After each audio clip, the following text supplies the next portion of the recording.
Bismillahirrahmanirrahim. Assalamualaikum warahmatullahi wabarakatuh. Ini merupakan pertemuan pertama dari perkuliahan daripada fisika termal, dan kali ini karena kita merupakan pertemuan pertama, maka kita perkenalkan terlebih dulu beberapa hal berkaitan dengan sistem perkuliahan, di mana mata kuliah ini memiliki prasyarat yaitu Fisika Matematika 2. Ya. Jadi diharapkan Anda sudah mengambil Fisika Matematika 2 atau setidaknya sedang mengambil Fisika Matematika 2.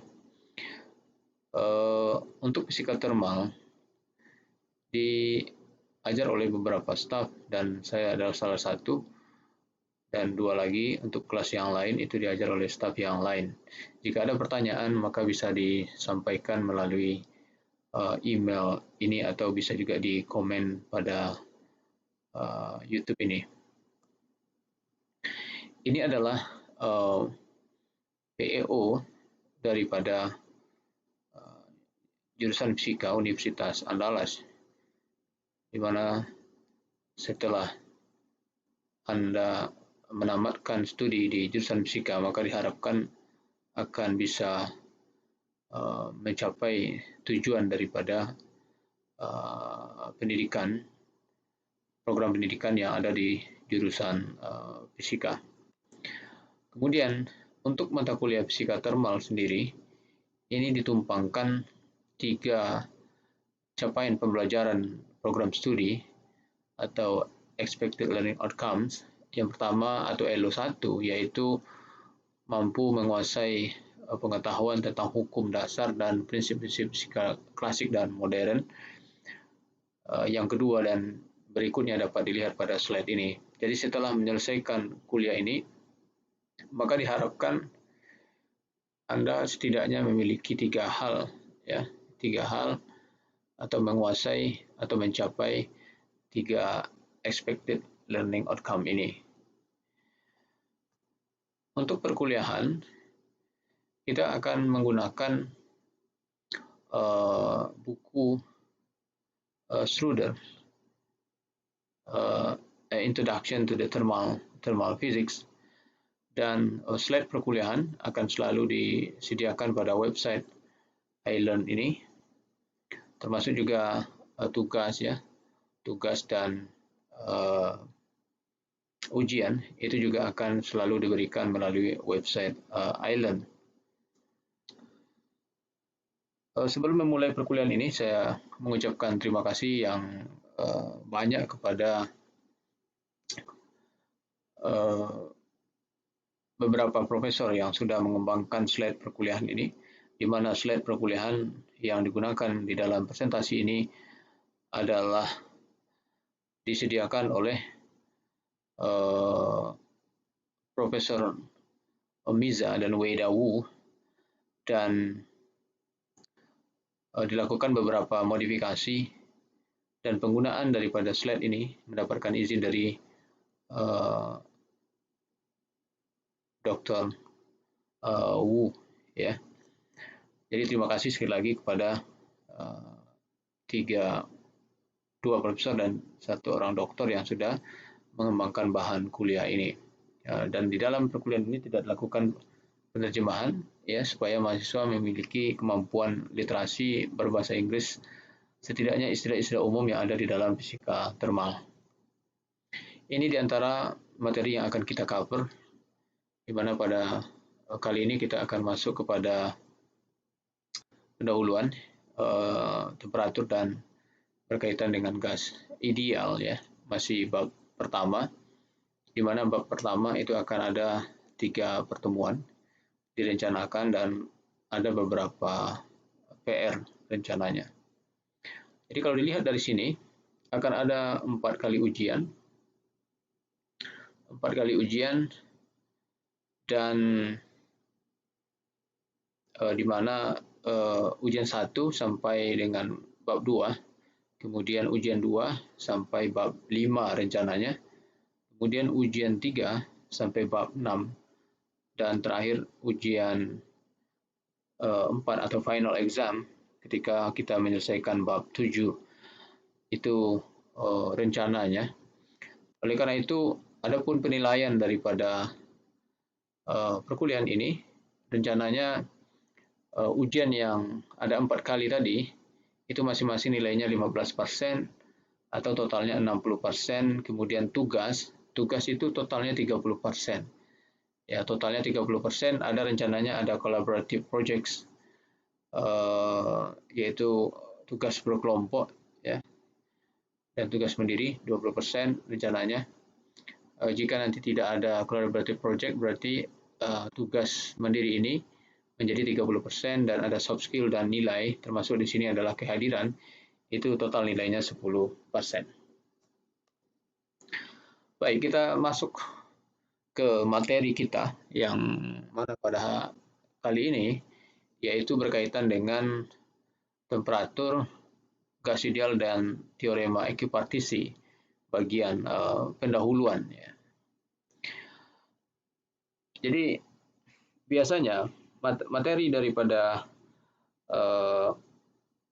termodinamika dan fisika statistik biasanya itu dipisahkan, ya. Jadi sejak setahun yang lalu kita mulai menggabungkan, di mana kita memberi nama thermal physics atau fisika thermal, yaitu perpaduan antara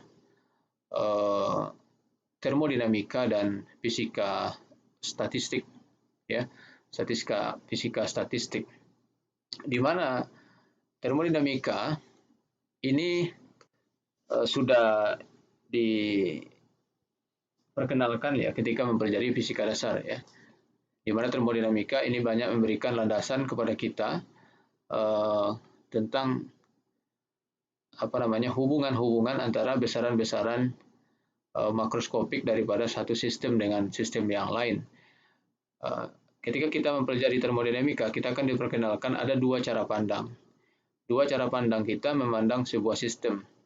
Yang pertama adalah cara pandang makro dan yang kedua cara pandang mikro. Ya, cara pandang makro adalah cara pandang terhadap besaran-besaran fisis di mana kita secara umum bisa mengindranya, ya, secara umum.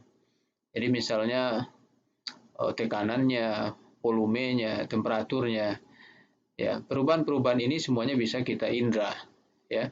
Ini kita sebut biasanya dengan cara pandang makro, ya, cara pandang makro. Sedangkan cara pandang mikro, kita membutuhkan pengandaian-pengandaian, ya, asumsi-asumsi. Ya, jadi besaran-besarannya tidak bisa lagi kita indra, ya. Ini kita sebut dengan cara pandang mikroskopik, gitu, ya. Jadi di dalam termo biasanya kita fokus pada besaran-besaran makro, biasanya tekanan, ya, kemudian temperatur, kemudian volume, gitu, ya. Biasanya kita fokus di sana. Walaupun mungkin kita sudah diperkenalkan sedikit terkait dengan kecepatan molekul, ya, ketika kita diperkenalkan tentang teori kinetik gas, ya. Jadi di dalam fisika thermal itu materinya merupakan perpaduan antara termodinamika dengan fisika statistik atau mekanika statistik. Ya, di mana mekanika statistik adalah jembatan antara dunia makro atau dunia mikro dengan dunia makro, ya. Jadi jembatan atau menghubungkan antara hukum-hukum termodinamika dengan tabiat statistik daripada molekul, ya, atau karakteristik statistik daripada molekul. Jadi barangkali fisika thermal mungkin sedikit agak sulit, ya, agak sulit bagi sebagian mahasiswa. Namun jika Anda serius mengikuti perkuliahan ini, maka perkuliahan daripada fisika thermal ini sesungguhnya sangat mengasihkan, ya, karena kita sudah punya fondasi, ya, terkait dengan termodinamika ketika kita kuliah fisika dasar. Lalu sekarang kita akan diberikan pemahaman, ya, bagaimana sesungguhnya hubungan antara besaran-besaran makro ini dengan dunia mikroskopik yang dijelaskan melalui pendekatan statistik. Jadi kenapa deskripsi makroskopik ini secara kualitatif itu berbeda?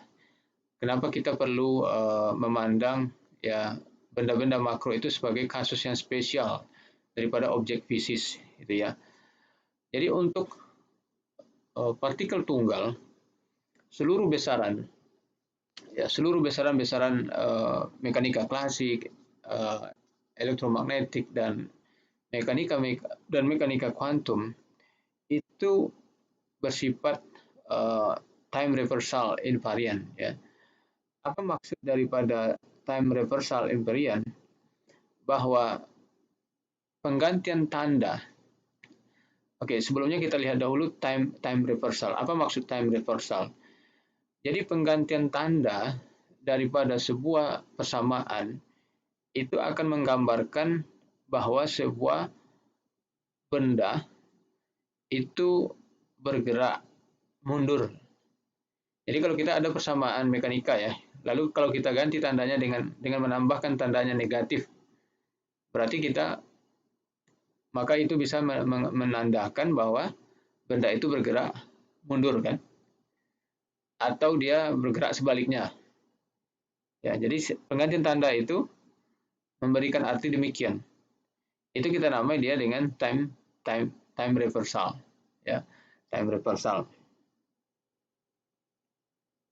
Namun ada persamaan yang tidak berubah, ya, ada persamaan yang tidak berubah dengan perubahan tanda ini, ya, ya, dia tidak berubah dengan perubahan tanda ini.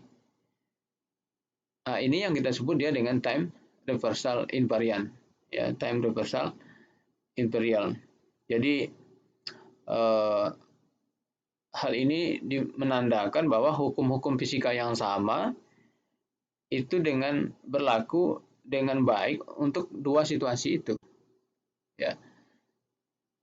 Jadi mengganti tanda, memasukkan tanda, merubah tanda itu tidak merubah apa-apa, gitu, ya. Jadi artinya hukum-hukum fisika yang sama itu berlaku, ya, dengan baik untuk dua situasi ini. Ini kita sebut dia dengan time reversal invariant. Jadi maknanya apa kalau demikian? Maknanya event 1 itu tidak terbedakan dengan event 2, kan jadinya. Karena kalau diganti tandanya maju mundurnya sama, ya. Jadi kita kan tidak bisa membedakan mana event 1 dan mana event 2. Jadi event 1 dan event 2 tidak lagi terbedakan, ya. Lalu apalagi artinya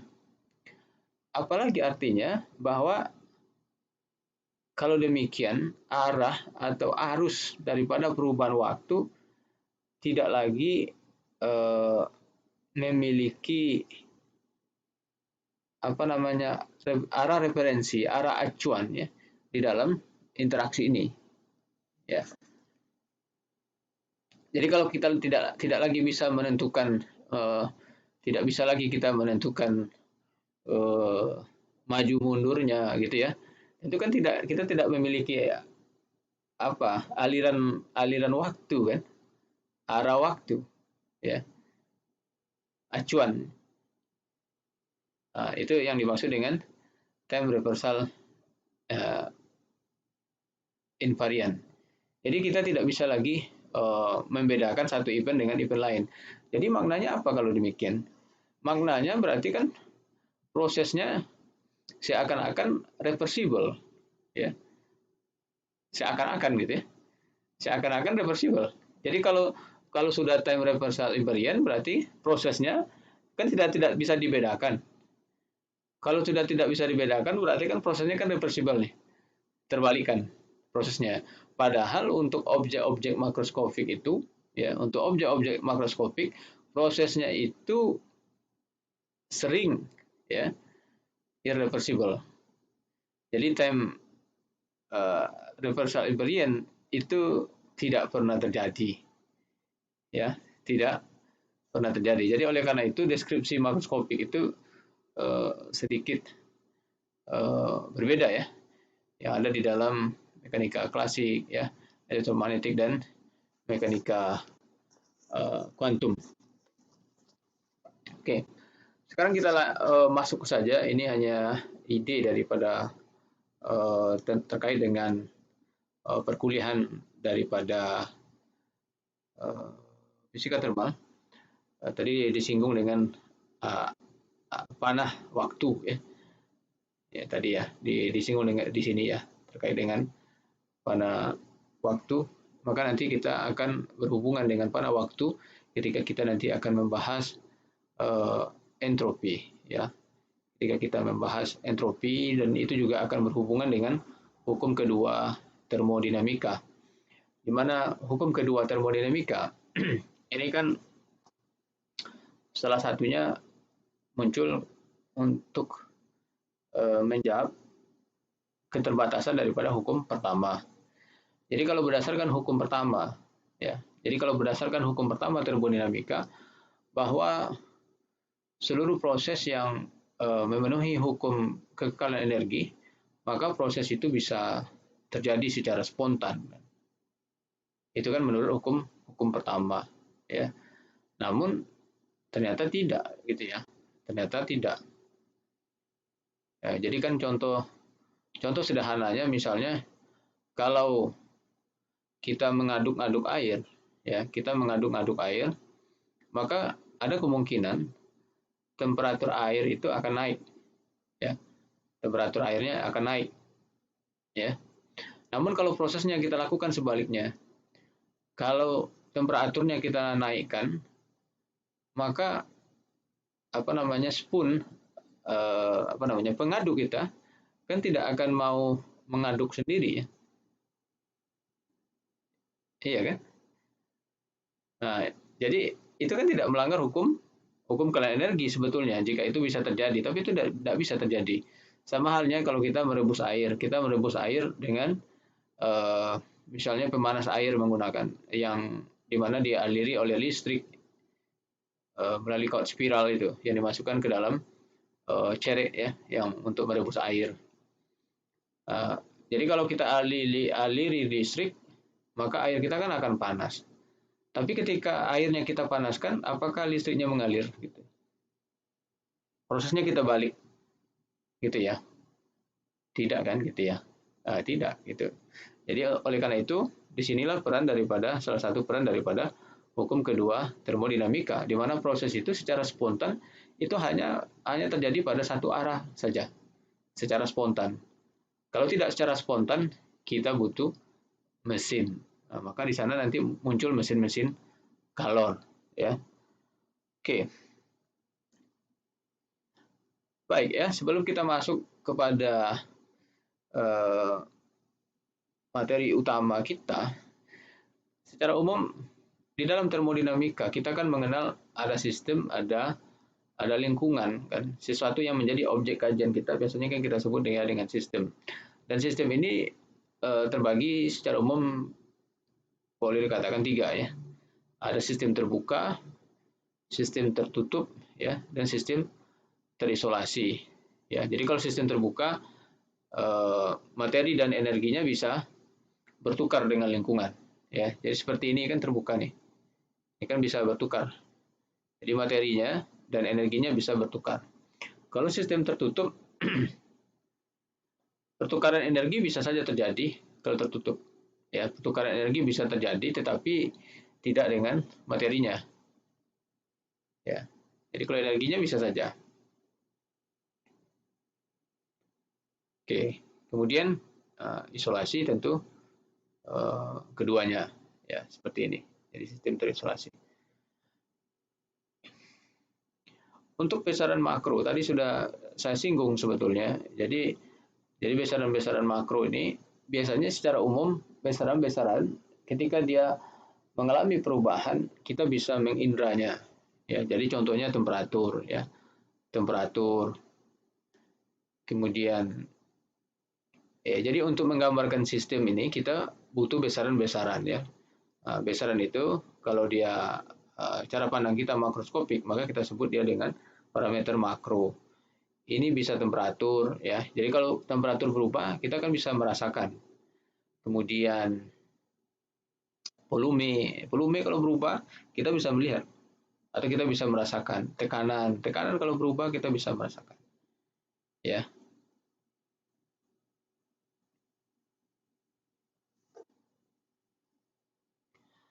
itu parameter makro, baik itu internal maupun eksternal. Baik, kita masuk ke temperatur ya. Ini mengulang-ulang konsep temperatur yang sudah pernah dibahas juga di dalam fisika dasar gitu ya. Temperatur merupakan besaran yang sangat penting ya, besaran yang sangat penting merupakan besaran dasar ya di dalam fisika yang paling populer ya, besaran yang paling populer ya di dalam fisika. Banyak sekali definisi sebetulnya dari temperatur ini. Kalau di buku itu disebutkan setidaknya ada 3 definisi. Yang pertama adalah definisi operasional, ya, operasional, di mana temperatur itu adalah sesuatu yang diukur dengan termometer, ya, sesuatu yang diukur dengan termometer. Ini disebut definisi operasional. Jadi jika kita ingin mengukur sesuatu, mengukur temperatur sesuatu, maka kita tinggal memasukkan contoh misalnya, kita ingin mengukur temperatur air, ya sudah masukkan termometer ke dalam air, maka nanti kita akan mendapatkan angka ya. Dan angka yang ditunjukkan itu, maka itulah yang kita sebut dia dengan temperatur gitu ya. Kenapa bisa kita mengetahui temperaturnya? Karena ada kontak kan. Ada kontak antara termometer dengan benda yang kita ingin tahu temperaturnya. Ya, jadi karena ada kontak. Kontak ini tidak selalu harus bersentuhan ya. Bisa bersentuhan, juga bisa tidak bersentuhan ya, karena seperti termometer yang bekerja dengan prinsip radiasi, itu kan tidak bersentuhan secara langsung, tapi mereka juga bisa mendapatkan nilai temperatur. Jadi kontak ini tidak harus bersentuhan fisik, tidak harus bersentuhan fisik. Jadi oleh karena itu ketika kita memasukkan, ketika kita ingin mengukur temperatur dengan menggunakan termometer, misalnya tadi kita masukkan ke dalam air, maka setelah dia kontak ya dalam waktu tertentu, maka akan tercapai satu besaran yang sama pada dua benda itu, pada termometer dan pada benda yang kita ukur kan. Maka oleh karena itu ada definisi lain daripada temperatur biasanya yang juga sering digunakan, yaitu sesuatu yang sama ya pada dua benda setelah kontak ya dalam waktu yang cukup lama. Jadi sesuatu yang sama. Jadi jika dua benda ya, jadi jika dua benda dia kontak, maka akan ada sesuatu yang sama pada benda itu. Ya, akan ada sesuatu yang sama pada benda itu, maka itu kita bisa juga dikatakan hal itu adalah definisi daripada temperatur. Ini merupakan di buku dikatakan ini definisi teoritis ya. Jadi ketika dua benda kontak, maka di situ kan terjadi kesetimbangan, berarti kan terjadi kesetimbangan, dan kesetimbangan ini yang kalau berkaitan dengan temperatur, maka kesetimbangan ini adalah kita sebut dia dengan kesetimbangan termal ya. Jadi ada pertukaran. Jadi selama kontak itu ada sesuatu yang bertukar, ada pertukaran. Pertukaran ini adalah energi ya. Ketika yang bertukar itu energi dan dia mencapai kesetimbangan, maka kita menamakan kesetimbangan termal ya. Kita katakan kesetimbangan termal. Seberapa lama kesetimbangan itu terjadi, maka waktu yang dibutuhkan untuk terjadinya kesetimbangan itu yang kita sebut dia dengan waktu relaksasi, ya, waktu relaksasi. Kemudian selain kesetimbangan termal, bisa juga jika dua benda kontak terjadi kesetimbangan yang lain, ya, misalnya kesetimbangan difusi, ya. Jadi ini yang bertukar adalah partikel. Dan benda juga bisa mengalami kesetimbangan yang lain, yaitu kesetimbangan mekanik, ya, kesetimbangan mekanik. Kesetimbangan mekanik ini apa yang bertukar? Volumenya, volumenya. Jadi itu definisi secara teoritis daripada temperatur. Jadi sesuatu yang sama pada dua benda setelah kontak, ya, dalam waktu yang cukup lama, gitu ya. Itu bisa menjadi definisi temperatur, ya. Jadi benda yang bertemperatur tinggi, kalau demikian akan mampu memberikan energi secara spontan. Jadi kalau energinya tinggi, temperaturnya tinggi, berarti benda itu bisa memberikan energi secara spontan. Jadi kan tadi kan kalau kontak, kalau dua benda kontak itu kan terjadi pertukaran sesuatu. Apa yang bertukar itu adalah energi, kalor, gitu ya. Energinya bertukar.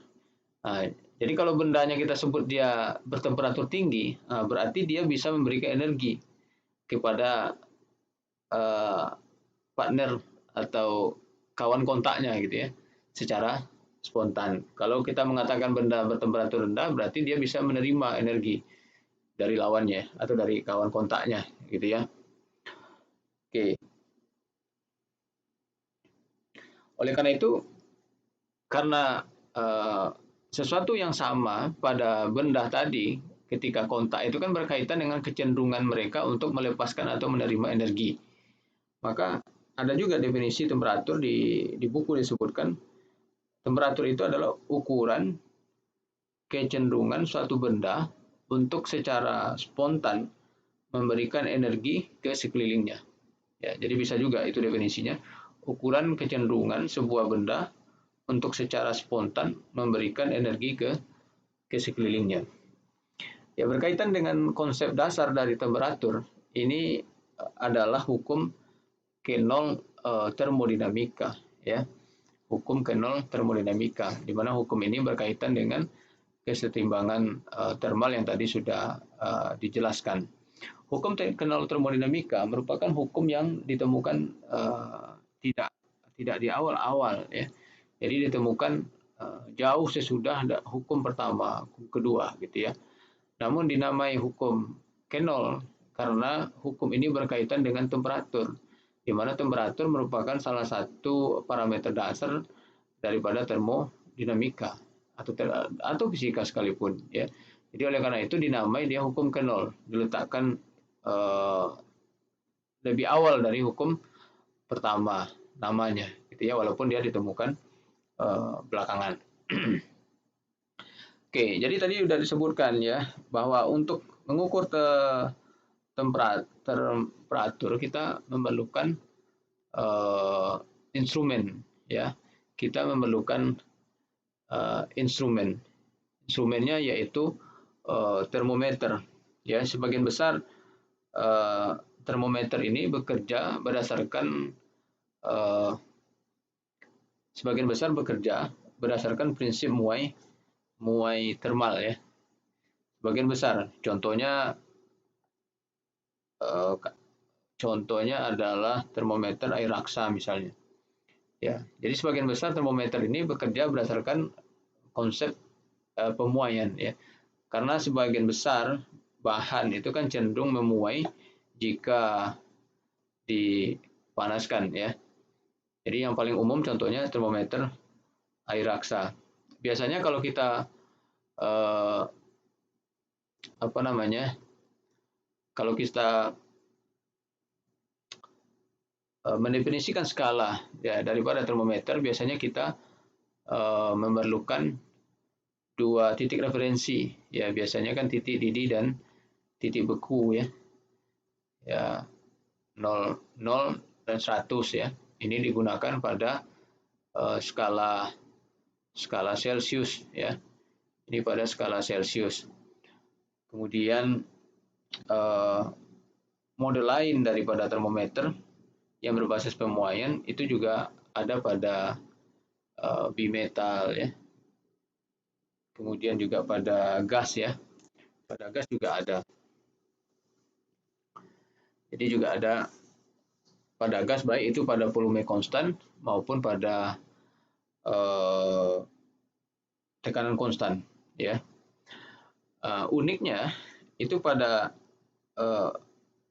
gas pada tekanan konstan, jika kita ekstrapolasi ya ke temperatur yang sangat rendah, ya, jadi jika kita ekstrapolasi pada temperatur yang sangat rendah, maka untuk gas dengan dengan kerapatan rendah pada tekanan konstan, volumenya akan mencapai 0 pada minus 273 ya, 273. Kemudian jika volume gasnya konstan, jadi kalau tadi kan kalau tekanannya konstan, sekarang jika volumenya konstan, maka tekanan itu akan mencapai 0 ya, mencapai 0 pada T sama dengan minus 273 ya, jadi sama ya. Jadi kalau pada gas tekanan konstan, untuk gas dengan kerapatan rendah, volume akan mencapai 0 pada minus 273 ya. Nah, temperatur ini, skala temperatur ini yang kita namai dengan 0 mutlak biasanya ya, kita namai dengan 0 mutlak. Jadi ini ada beberapa sifat ya yang mesti dimiliki oleh suatu bahan ya untuk bisa kita jadikan sebagai termometer ya. Ada beberapa sifat yang mesti dimiliki. Oke, nah, ini tadi yang sudah kita singgung ya, terkait dengan skala temperatur absolut ya, skala temperatur absolut, di mana ini bisa didapatkan dari termometer gas volume konstan. Ya, jadi untuk gas dengan kerapatan yang rendah pada tekanan konstan, volume akan mencapai 0 pada minus 273, atau jika volume gasnya konstan, tekanan akan mencapai 0 pada temperatur ya, ini ya. Ini pada gas volume konstan. Jadi kalau kita ekstrapolasi ya, ini harus diekstrapolasi karena sulit untuk melakukan eksperimen ya hingga pada titik 0 nih. Maka jika kita ekstrapolasi untuk kasus gas volume konstan, maka ketika tekanan mencapai 0, maka temperatur itu pada minus 273 derajat Celcius ya. Nah, ini kita katakan ya, kita katakan temperatur ini adalah temperatur 0 mutlak ya, yang merupakan titik 0 dari skala temperatur Kelvin ya, merupakan titik 0 daripada skala temperatur Kelvin.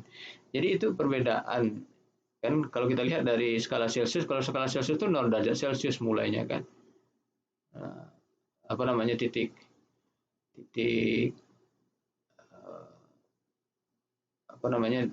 titik acuannya ya 0 sampai 100 ya. Kalau dari untuk skala Kelvin itu titik terendahnya itu betul-betul dari 0 ya. Jadi oleh karena itu kita menamainya 0 mutlak ya. Kita menamainya absolute zero atau 0 mutlak. Sebetulnya ada skala lain ya, skala absolut lain, yaitu Rankine ya, Rankine. Walaupun mungkin kita tidak begitu familiar ya. Jadi banyak persamaan termodinamika yang itu valid untuk skala mutlak ya, skala temperatur mutlak, sehingga kita perlu mengkonversi terlebih dahulu dari skala temperatur yang lain ke skala temperatur Kelvin biasanya. Oke, sekarang kita masuk ke gas ideal ya. Kita masuk ke gas ideal. Jadi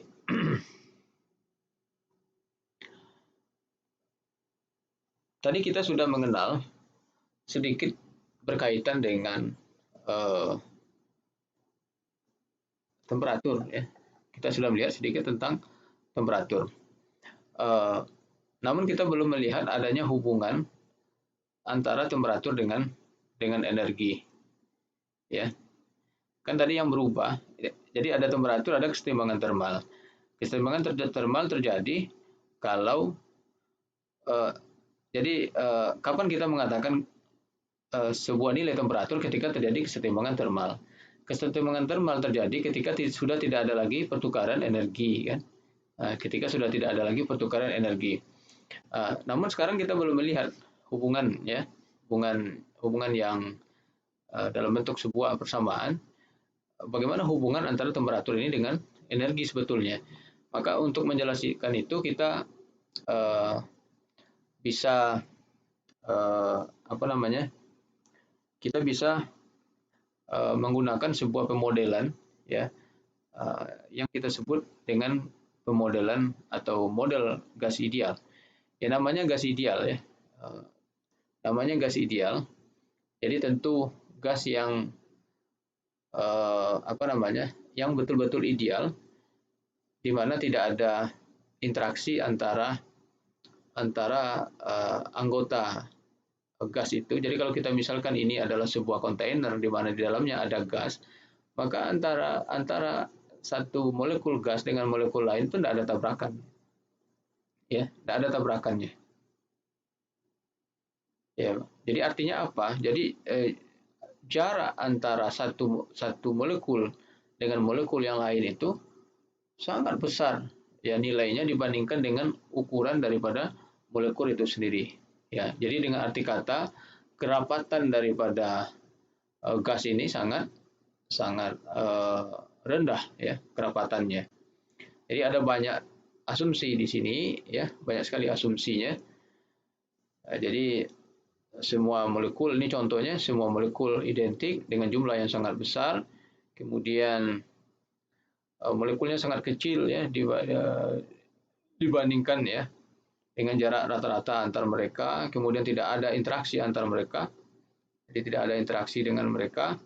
Kemudian molekul ini mematuhi hukum Newton, bergerak secara random, dan tumbukan antara mereka dengan dinding itu elastis ya, diasumsikan elastis. Kalau diasumsikan elastis berarti tidak ada kehilangan energi kinetik. Jadi kalau tidak ada kehilangan energi kinetik berarti kecepatan mereka konstan ya, kecepatannya konstan. Ini asumsinya. Ya, ini adalah sebuah asumsi ya. Walaupun ini sebuah asumsi, namun ini cukup bisa diterima ya, cukup bisa diterima terutama pada temperatur ruang ya, temperatur ruang. Misalnya pada kasus atmosfer, misalnya pada udara. Kalau temperaturnya temperatur ruang dan tekanannya tekanan atmosfer, maka jarak antar molekul udara itu dibandingkan dengan ukurannya itu cukup jauh ya, sehingga asumsi daripada gas ideal ini bisa diterima ya di dalam kajian-kajian atmosfer misalnya gitu ya. Oke ya. Oke, ini adalah persamaan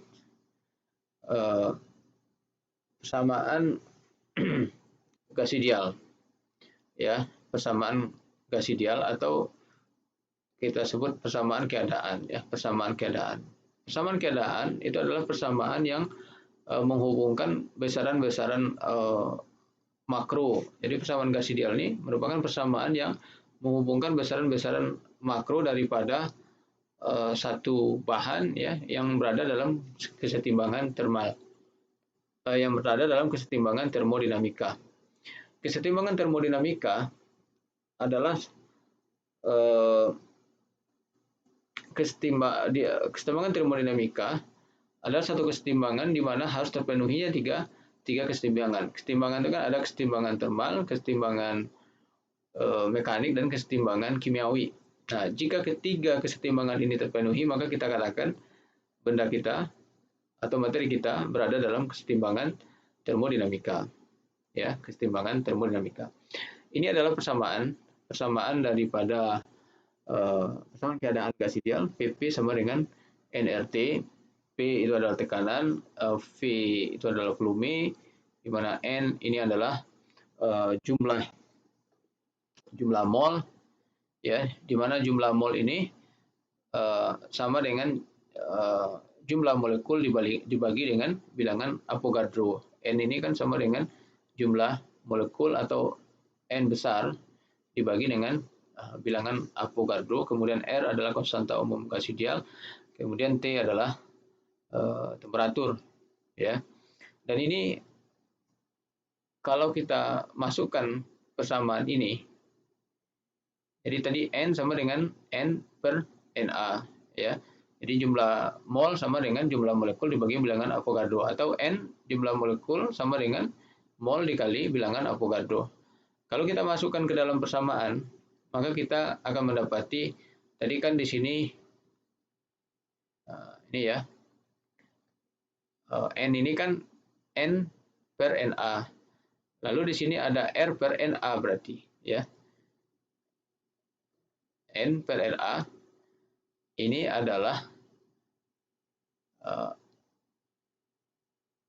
Kb ya. R per Na itu adalah Kb atau konstanta Boltzmann. Sehingga persamaan ini menjadi Vp sama dengan N Kb/T ya. Ini cukup menarik ya sebetulnya. Jadi kalau kita lihat dari sini, dari persamaan ini, jadi untuk volume tertentu ya.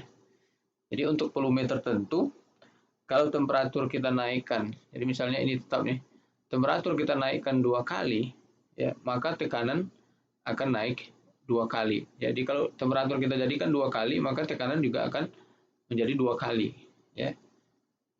Atau untuk temperatur. Jadi kalau temperaturnya misalnya tetap ya, kalau volumenya menjadi 2 kali, kalau tekanannya menjadi 2 kali, maka volumenya akan menjadi setengahnya, ya, agar kita bisa mendapatkan temperatur yang sama ya pada nilai itu kan. Ini konsekuensi daripada persamaan ini. Jadi sekali lagi, persamaan gas ideal itu adalah sebuah aproksimasi yang tidak pernah benar ya untuk sebuah gas real ya. Dia hanya benar untuk gas ideal, yaitu gas dengan kerapatan yang rendah ya. Kerapatan yang rendah di mana jarak antara molekul itu cukup jauh ya, cukup jauh dibandingkan dengan ukuran daripada molekul itu. Jadi ukurannya cukup kecil dibandingkan jarak antar mereka. Artinya kerapatannya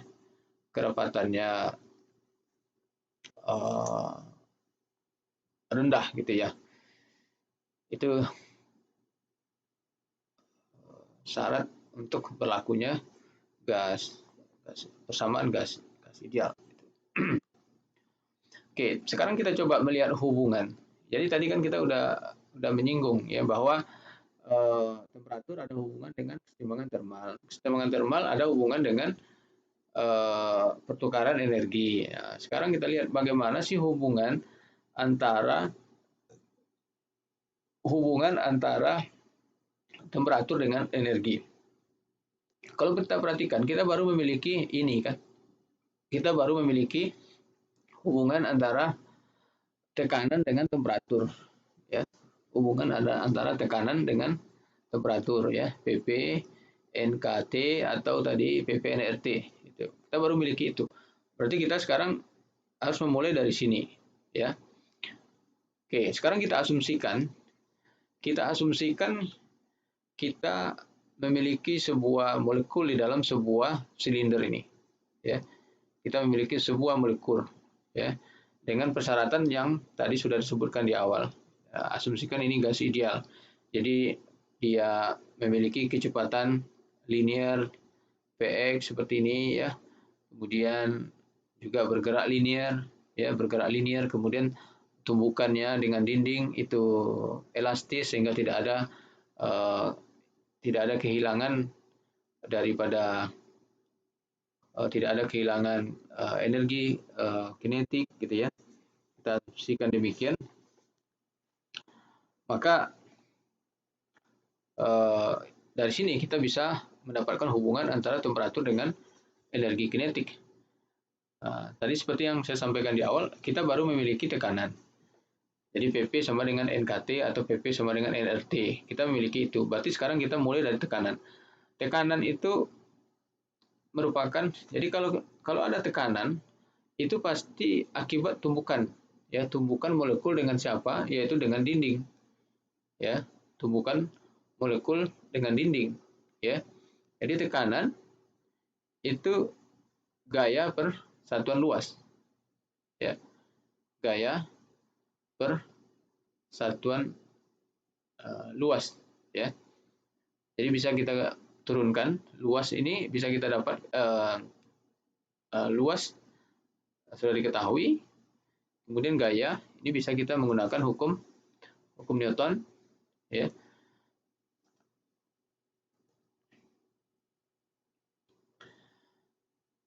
Atau kita bisa menggunakan persamaan momentum bisa juga, atau kalau dari gaya bisa juga. Jadi F ini kan M delta V per delta T. Bisa juga kita turunkan dari sana atau dari momentum juga bisa. Ya. Di sini kita turunkan dari momentum, ya. Jadi delta P per delta T per luas, ya, per luas. Jadi perubahan momentum.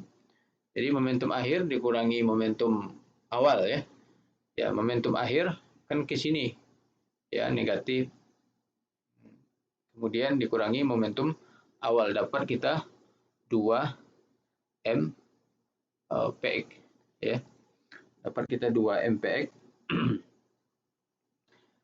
Kemudian delta T-nya kan waktu yang dibutuhkan dari sini ke sini, kemudian dia kan balik lagi, sehingga di sini ada 2, ya, kali 2. Kemudian jika dimasukkan ke dalam persamaan yang di atas, ya, maka kita mendapatkan persamaan untuk tekanan 2 MPx dibagi 2 LPx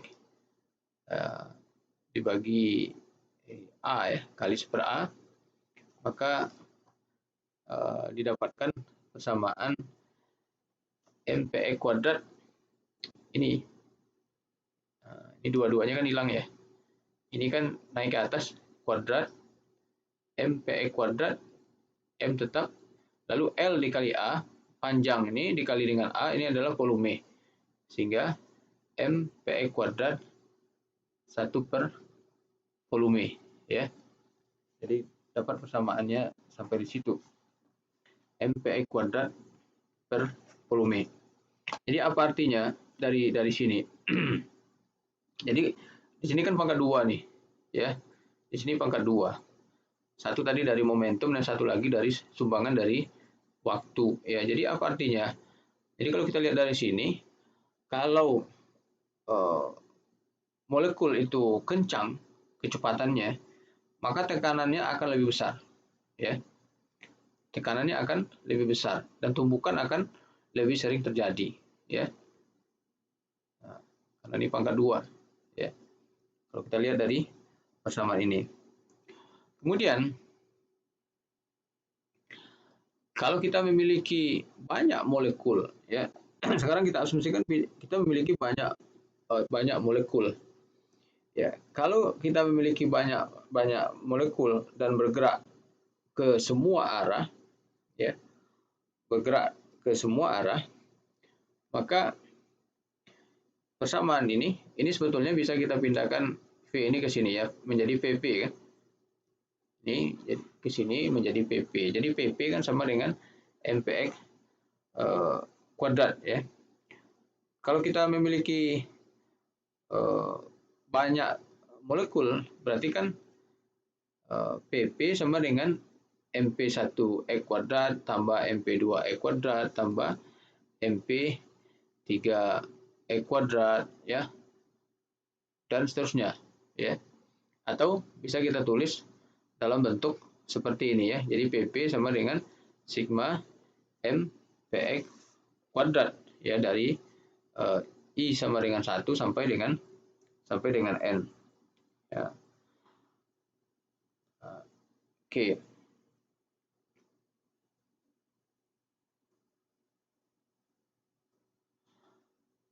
Kemudian sebetulnya persamaan yang ini, ya, seperti yang ditulis pada buku, ya, persamaan ini kan ketika ada tumbukan dari sini ke sini itu kan jarang terjadi, ya, jarang, tidak selalu terjadi. Maka oleh karena itu di persamaan pada buku ini ditulis P rata-rata, ya, ditulis P rata-rata. Jadi rata-rata dalam selang waktu ini, gitu, ya. Kalau molekulnya banyak, ya, kalau molekulnya banyak, maka tumbukannya kan sering terjadi, ya. Berarti kan tidak perlu lagi P rata-rata, ya. Jadi kalau molekulnya banyak. Jadi kalau molekulnya banyak, tumbukannya sering terjadi, maka P rata-ratanya akan sama dengan P, ya. P rata-ratanya akan sama dengan P. Dan nilai daripada PX ini, ya, itu nilainya akan sama dengan PX kuadrat rata-rata, ya. Kalau kita memiliki banyak molekul, ya.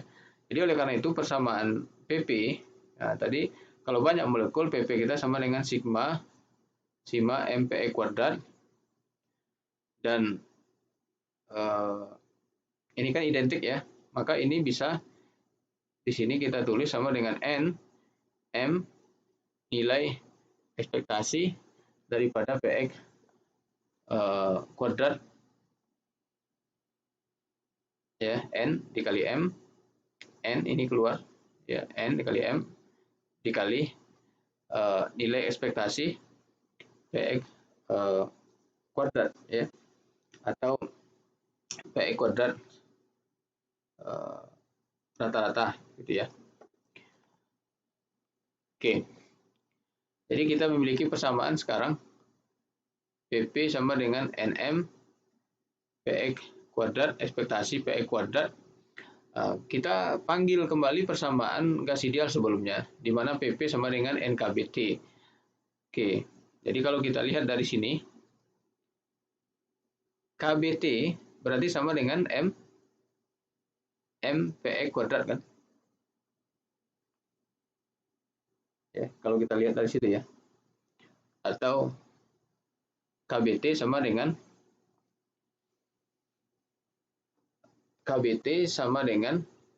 MPX kuadrat rata-rata, ya. Kalau kita perhatikan dari persamaan ini. Ini luar biasa karena tadi awalnya kita menurunkan murni menggunakan hukum Newton, ya, dan sekarang ternyata kita bisa mendapatkan padanan atau persamaan yang memperlihatkan hubungan antara PX kuadrat rata-rata ini dengan KBT, ya. Ini luar biasa. Ya. Ini bisa kita tulis, kan, tinggal ditambah setengah di sini, setengah MPX kuadrat rata-rata sama dengan KBT, ya. Dan ini merupakan menggambarkan rata-rata energi kinetik daripada molekul, ya. Rata-rata energi kinetik translasi daripada molekul. Kalau kita masukkan semuanya, ini kan baru komponen sumbu X, ya. Kalau kita masukkan komponen sumbu Y dan sumbu Z, maka kita bisa menulisnya dalam bentuk seperti ini, sama dengan 3/2 M PE kuadrat rata-rata. Ya, ini kan karena identik, ya. Ini karena identik, sama dengan 3/2 M PE kuadrat rata-rata.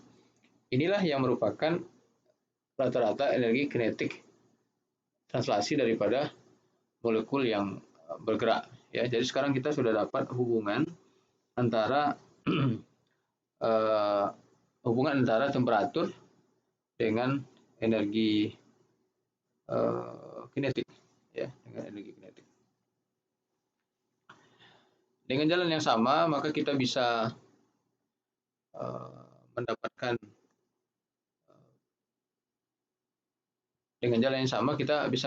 berapa besarnya kecepatan, ya, kecepatan rata-rata daripada molekul, atau Rodman square. Kecepatan Rodman square juga bisa didapatkan dari persamaan ini, ya. Jadi kan setengah MP kuadrat rata-rata ini kan sama dengan 3/2 KT, ya. Sama dengan 3/2 KT. Jadi kalau begitu, P kuadrat rata-rata, ya, P kuadrat rata-rata kita sama dengan 3 KT per M, ya, 3 KT per M. Jadi kalau kita ambil akarnya, maka kita dapat akar 3 KT per M, di mana akar daripada 3 KT per M, di sini ada enggak, ya? Oke. Nah, belum sampai, ya. Di mana kalau di buku itu sudah sampai di sana, di mana akar daripada 3 KT per M, ini kan 3/2 KT, ini kan 3/2 MP X kuadrat, ya, rata-rata. Maka MP P kuadrat rata-rata itu kan sama dengan 3 KT per M. Nah, P kuadrat rata-rata sama dengan 3 KT per M. Kalau kita ambil akarnya, maka akar ini yang kita sebut dia dengan kecepatan Rodman square, di mana nilainya sama dengan akar 3 KT per M. Dari situ tergambar dengan sangat jelas di mana nilai P RMS, ya, itu akan lebih besar daripada nilai P rata-rata, ya. Oke, ini terkait dengan hubungan. Jadi sekarang kita sudah bisa melihat hubungan antara temperatur dengan energi, ya. Oke. Baik, sekarang kita masuk ke derajat kebebasan. Sebetulnya derajat kebebasan ini sudah disinggung di sini sebetulnya, ya. Ya, sudah disinggung di sini, ya, sebetulnya ini. Kalau kita lihat di sini, ya. Yang bagian ini sebetulnya kita katakan ini adalah derajat kebebasan sebetulnya. Walaupun tadi belum dijelaskan, ya. Jadi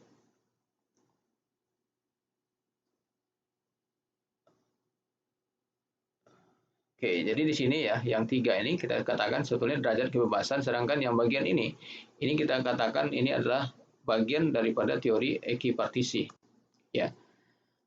Oke. Oke, jadi derajat kebebasan ini adalah sekumpulan daripada variabel independen yang dibutuhkan untuk mengkarakterisasi sistem. Nah, gitu, ya. Berkarakterisasi sistem, dan ini sangat erat hubungannya dengan teorema ekipartisi, ya.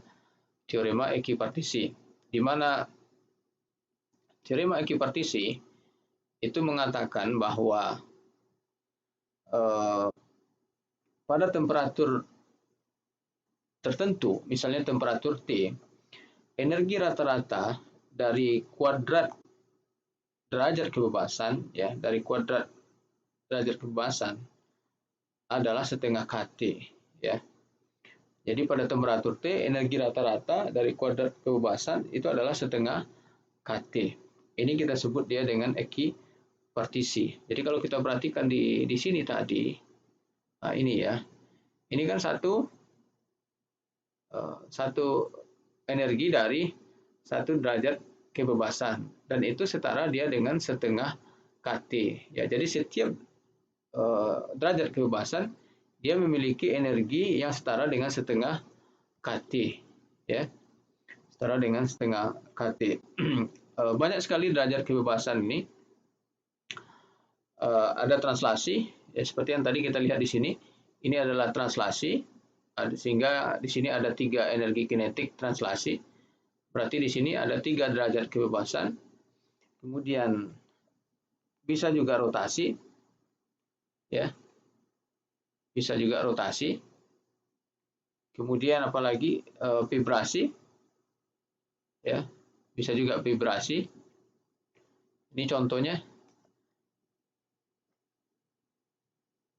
untuk molekul poliatomik, jadi memiliki 6, ya. Kemudian selain, jadi ada translasi, rotasi, kemudian vibrasi, dan energi potensial elastis, ya, itu sangat mungkin, ya.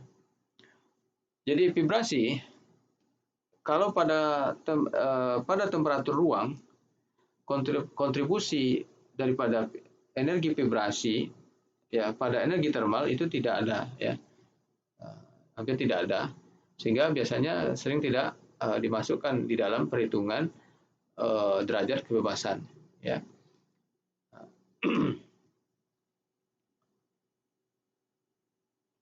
Oke, ya, jadi derajat kebebasan sekali lagi adalah kumpulan daripada variabel independen yang dibutuhkan, ya, untuk mengkarakterisasi sistem ini.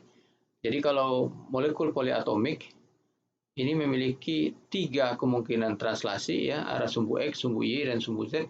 Kemudian memiliki 3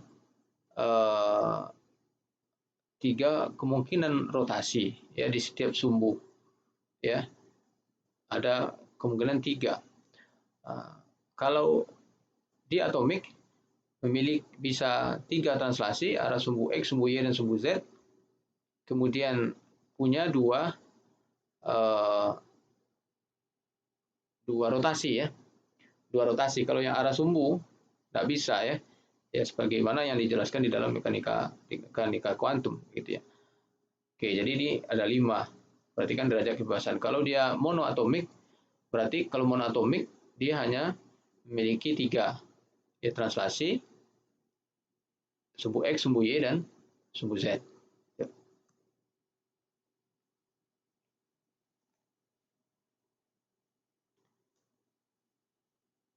Oke, ini contohnya, ya. Jadi kalau kita memiliki 2 derajat kebebasan, maka kita memiliki, ini untuk kasus satu dimensi, gerak satu dimensi, vibrasi, kita katakan memiliki 2 derajat kebebasan, 1 kinetik, karena satu dimensi, ya, karena satu dimensi, satu dimensi berarti kan satu energi kinetiknya, ya. Kemudian dia bervibrasi, berarti dia memiliki 1 energi vibrasi, ya, memiliki energi vibrasi setengah KE kuadrat, ya, rata-rata. Oke, jadi tadi seperti yang disebutkan di awal bahwa banyak derajat kebebasan, tapi sebagian derajat kebebasan itu dia di sini disebutkan frozen out, ya, frozen out. Jadi dia tidak memberikan kontribusi terhadap energi termal, ya, jadi membeku, ya, tidak memberikan kontribusi terhadap energi termal, ya, seperti tadi yang sudah disebutkan untuk kasus vibrasi. Untuk kasus vibrasi pada temperatur ruang, ya, pada temperatur ruang itu tidak memberikan kontribusi pada energi termal, sehingga sering tidak dimasukkan ke dalam perhitungan derajat kebebasan. Ya, ini ada grafiknya. Jadi kalau dari sini terlihat ya hubungan antara jumlah derajat kebebasan ya dengan temperatur. Ya, jadi di sini terlihat sekali bahwa untuk kasus vibrasi itu baru muncul ya, kalau temperaturnya sudah cukup tinggi ya. Jadi kalau dia temperaturnya rendah, nah di sini misalnya, di sini untuk kasus temperatur yang rendah ini di bawah 100 Kelvin misalnya di sini, yang rotasi dan vibrasi dia frozen out ya, tidak memberikan kontribusi ya. Kemudian ketika temperatur naik baru muncul kontribusi daripada rotasi. Kemudian dinaikkan lagi temperaturnya baru muncul kontribusi daripada energi vibrasi atau getar ya. Nah, ini untuk contoh untuk kasus 1 mol daripada H2 ya. Oke, ini tadi yang sudah kita singgung berkaitan dengan ekipartisi ya, ekipartisi yang berkaitan juga dengan derajat kebebasan. Jadi energi rata-rata daripada kuadrat kebebasan adalah setengah kT ya, bagian ini. Ini yang tadi kita sudah sebutkan juga di awal bahwa PRMS PRMS itu nilainya sama dengan akar 3 kBT per M. Jadi PRMS itu sedikit lebih besar ya nilainya daripada kecepatan sedikit lebih besar nilainya daripada kecepatan rata-rata ya. Jadi kalau kita perhatikan dari persamaan ini, molekul yang ringan ya, ini kan dibagi M. Jadi molekul yang ringan itu akan bergerak lebih kencang dari molekul yang berat, tentu pada temperatur yang sama. Ya, jadi molekul yang ringan itu akan bergerak lebih kencang ya, akan bergerak lebih kencang dibandingkan dengan molekul-molekul yang berat pada temperatur yang sama ya. Baik, demikian barangkali untuk penjelasan kali ini. Ini contoh pembahasan diambil dari contoh soal yang diambil dari buku. Nanti untuk pembahasan soal kita buat video tersendiri untuk membahas beberapa soal yang mungkin menambah pemahaman kita dari materi yang sudah dijelaskan. Silakan jika ada pertanyaan bisa disampaikan melalui email atau komen di bawah. Nanti akan dijawab insya Allah. Demikian, terima kasih. Assalamualaikum warahmatullahi wabarakatuh.